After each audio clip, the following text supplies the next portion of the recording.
Hey guys, my name's Steph. Thanks for joining me today. If you're new here, then welcome to my channel. I talk everything about plants, so if that interests you, then subscribe and you can see more of my content. So today I wanted to talk about easy, medium, and difficult houseplants that I've had personal experiences with. I'll go ahead and admit that I've lost a few plants that I've tried so hard to revive, and I'm always upset about the ones I lose. But I've also kept a lot of plants happy and healthy, so I just wanted to give my insight on which plants gave me the least amount of trouble versus the ones that were just an absolute nightmare. But let's go ahead and get started on some easy plants. So everybody's heard of a snake plant, right? They are the epitome of beginner plants. And everyone will hear this when they first begin to get into plants. 9 times out of 10, the employees at the nursery will point you to the snake plant. And they'll tell you that for good reason, because snake plants rarely need any light. They rarely need to be watered. You'll need to water them maybe every 2 or 3 weeks. If you forget to water it, the snake plant will be totally fine. You can forget for a little bit and it'll still be alive. So that's why they're so strongly recommended as a beginner plant, because you just don't need to pay attention to them much at all. Another great easy plant would be pothos. Any kind of pothos, they're great. They're one of my favorite plants ever. They're so underrated, but I think they're just so pretty. They add a nice flow to your collection. They're just so easy to take care of. There are also so many variations, so you can choose between like different kind of pothos. They're the basic lemon pothos, jade pothos. You got your golden marble queen pothos. Those are beautiful. And if you want to take a little step up, then you can get the silver satin pothos. Those add a nice little pop of silver in there, but any kind of pothos is great and they're so easy to take care of. And those are easy because they don't need a ton of light, and they'll clearly indicate to you when they need water. So they'll start drooping a little bit. You can notice a clear difference when they need water. Plus they can go a little while without you watering them. So if you don't notice that they're drooping at first, it'll still be okay because they'll spring right up right after you water them.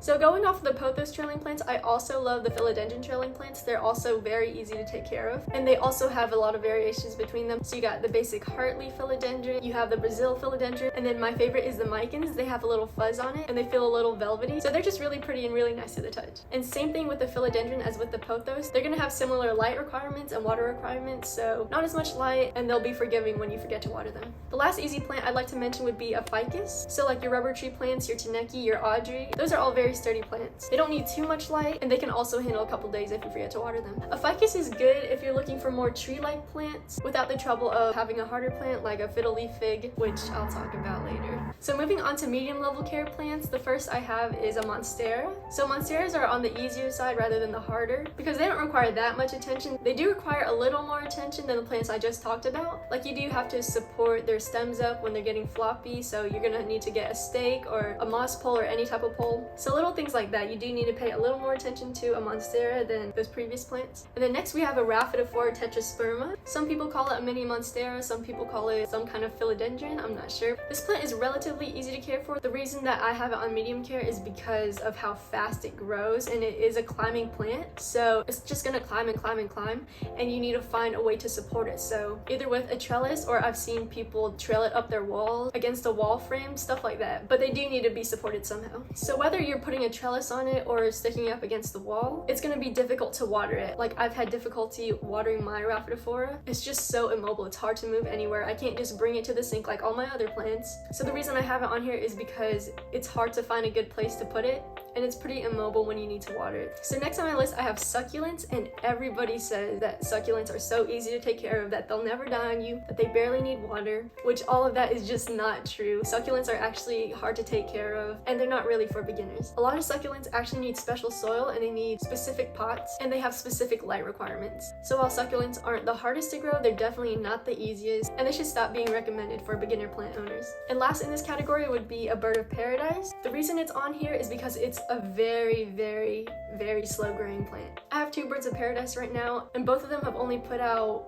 1 leaf in 6 months, so maybe 2 leaves per year, 3 if I'm really lucky. So it takes a lot of patience to own a bird of paradise, and if you're wanting to see growth, then this plant is not it.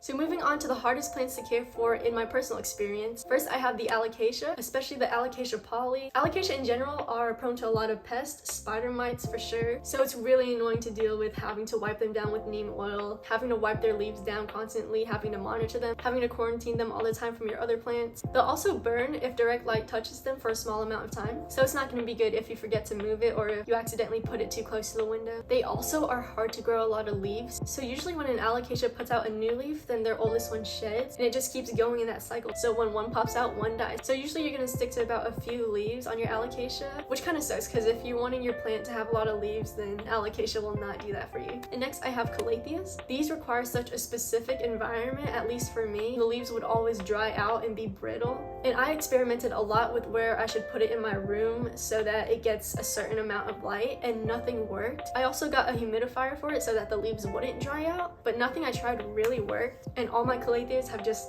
died. So I gave up on them completely. I don't think I'll ever own another Calathea again. I've heard that some people don't have that much trouble with it. I don't know if it's just me, but I really did try like everything I could for my Calatheas, and none of them have made it. And lastly, I have the Fiddly Fig. This tree also has specific requirements for it, so they need specific amount of light, they need a specific amount of water, they need humidity. And without everything being perfect, their leaves are usually gonna brown or fall off. And that's what happened for me. My leaves kept dropping from it. I could never maintain for mine to be happy, which is so sad because I was so excited to get my fiddle leaf, and having it caused me so much trouble that I tried to fix. It was just really heartbreaking because I really loved fiddle leaf figs back then. Maybe I'll try again with these plants, but they were just really exhausting to take care of. I don't know if I could do it again. So those are all the easy, medium, and hard plants I have for you guys. If you found this helpful, please like and subscribe, and comment down below about your experiences if you agree or disagree with me. But thank you for watching, and I'll see you guys next time.